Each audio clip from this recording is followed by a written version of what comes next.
Hello বন্ধুরা, তোমরা সবাই কেমন আছো? কাল ছিল আমার একটা ফটোশ্যুট আর লোকেশন ছিল উলুবেড়িয়া। তাই আমি অনেক তাড়াতাড়ি বেরিয়ে পড়েছিলাম দুপুরবেলা। তোমরা সবাই জানো আমার বাড়ি নলপুরে। নলপুর থেকে উলুবেড়িয়া যেতে অনেকটাই দূরত্ব, তাই আমাকে একটু তাড়াতাড়ি বেরিয়ে পড়তে হয়েছিল। কাল আমি একা যাইনি, তোমাদের দিদিকেও সঙ্গে নিয়ে গিয়েছিলাম, কারণ লাইটগুলো ধরতে হবে, কিন্তু আমি একা তো গাড়ি চালিয়ে ধরতে পারবো না। তাই তোমাদের দিদিকে নিয়ে গিয়েছিলাম আর এখান থেকে পেট্রোল পাম্প থেকে তেল ভরে নিয়েছিলাম। আমাকে বিকেল 4:30টার সময় আসতে বলেছিল, আমি 4:30টার সময় পৌঁছে গিয়েছিলাম। আর এই যে তোমাদের দিদি লোকেশনে এসে দাঁড়িয়ে আছে, আমি আর তোমাদের দিদি। কাল ছিল মৌমিতাদির স্টুডেন্ট এক্সাম, আর এই যে ইয়েলো কালার শাড়ি পরে আছে এইটাই হচ্ছে মৌমিতাদি।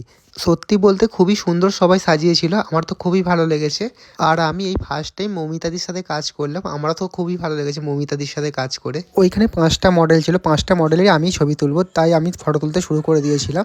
ছবি তুলতে তুলতে প্রায় 8:30 বেজে গিয়েছিল, তাই আমি একটু তাড়াতাড়ি করছিলাম। ছবিগুলো এখনও এডিট করা হয়নি, এডিট করা হয়ে গেলে তোমাদেরকে নিশ্চয়ই দেখাবো। আর আমার কাজ যদি তোমাদের ভালো লেগে থাকে তাহলে আমার সাথে তোমরা কন্ট্যাক্ট করতে পারো। আর আমার ভিডিও যদি তোমাদের ভালো লেগে থাকে তাহলে একটা লাইক আর কমেন্ট করে দিও। Thank you.